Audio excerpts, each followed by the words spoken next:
आप कहाँ आए? मैं एसपी ऑफिस में आया हूँ। यहाँ पे मेरी एक बहन छोटी सी, जो मैंने बचपन से 15 दिन की थी, जब से मैंने अपने पास पाला पोसा, उसको बड़ा किया। उसका और मेरी 3 बहनें भी थी, उनके बीच में पली बड़ी वो। और उसके बाद मेरी बहन के साथ जो कोचिंग क्लास से निकली, उस दिन से वो लापता हो गई, अचानक मिली नहीं। और जब आज वो उसकी जब खोजबीन हम लोग ने करी, दूसरे दिन वहाँ साली चौका से कॉल आया, तो वहाँ की बॉडी देखी कि हम लोग को विश्वास नहीं हुआ। फिर जैसे तैसे हम लोग वहाँ पहुँचे, सब देखे, सब करें। उसके बाद वो वहाँ से हम लोग ने छानबीन करके फिर एसपी साहब से बात करी कि साहब ये टीआई साहब से बात करी, लाडगंज थाने टीआई साहब लगते हैं। तो उनसे बोले कि सर ये कैसे हुआ, हम लोग को लग नहीं रहा कि ये मतलब खुद से गई क्या है। और सुसाइड नोट भी अगर लिखा है तो वो भी हमको नहीं लग रहा है कि उनने लिखा है, क्योंकि उसको दबाव बना के भी लिखवाया जा सकता है। तो आप लोग से प्लीज़ कार्रवाई अच्छे से आप थोड़ा जांच करके बताएं कि क्या हुआ। तो टीआई साहब हमको बोलते हैं कि देखो ये सब उसने सुसाइड करी, खुद जाके मर रही है, और मेरे को उससे कोई लेना देना नहीं है। वो क्या कैसे गई, कहाँ से गई, ये सब मैं थोड़ी बताता हूँ, ना पता है स्टाफ। तो पहली बात। दूसरी बात, इनने ये बोला कि देखो मैं तुम्हें मतलब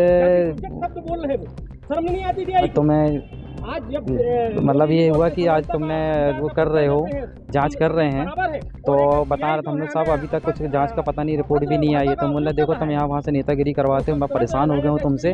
अब तुम मेरे यहाँ नेतागिरी करवाई तो मेरी नज़र में कुछ भी नहीं हो। वो हो तुम जो बाल वाल काटने का क्या काम करते हो, तुम वो हो मेरी नज़र में, और कुछ भी नहीं हो। और आज के बाद तुमने यहाँ वहाँ से नेता का कॉल आया तो मैं तुमको उठा के अंदर कर दूँगा। 2 दिन अंदर रहोगे, अकल ठिकाने आ जाएगी, तुम सुधर जाओगे कि ये सब क्या हो रहा है। और मैं चाह रहा हूँ कि बस मेरे इतना बस पता चले। शुरू से मुझसे एक ही सवाल था और आज भी मेरा वही सवाल है कि बच्ची वहाँ से कैसे पहुँची, क्या हुआ, बच्ची साथ जो भी अपराधी थे या जो भी जिसकी वजह से हादसा हुआ है, तो उससे जल्द से जल्द पकड़ा जाए और उसे सज़ा दी जाए।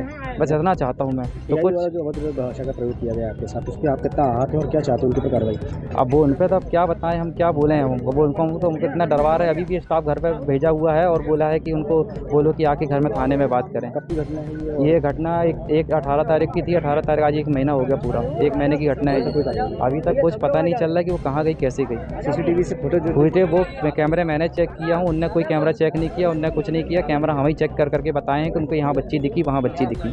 उसके बाद भी उनसे कोई अभी वो नहीं है। तो क्या लगता है इस पूरे घटनाक्रम में टीआई के ऊपर कोई कार्रवाई होनी चाहिए कि इस तरीके से पीड़ित को परेशान किया जा रहा है। सबसे बड़ी बात, आज हम वैसे ही परेशान, अपनी बहन को लेके हम वैसे ही अपने वो हैं, और इतने लोगों को हम जवाब दे के थक गए कि हमारे साथ रहती थी, क्या हुआ, कैसे हुआ। और आज हमारे साथ ये हमें को अत्याचार, आज हम पुलिस ही हमारी सहायता नहीं करेगी तो हम किसके भरोसे रहें। आज हम पुलिस के भरोसे रहते हैं। आपकी बहन का क्या नाम था? अर्षिता श्रीवास, घर पे परी बोलते थे उसको। क्या उम्र थी? और 17 साल की, पूरी भी 17 की नहीं। था आपको कि ये हाँ, कुछ शक था, उनको पता है, सीआई साहब को सब पता है, सब उनके पास लिखा है, सब कुछ है।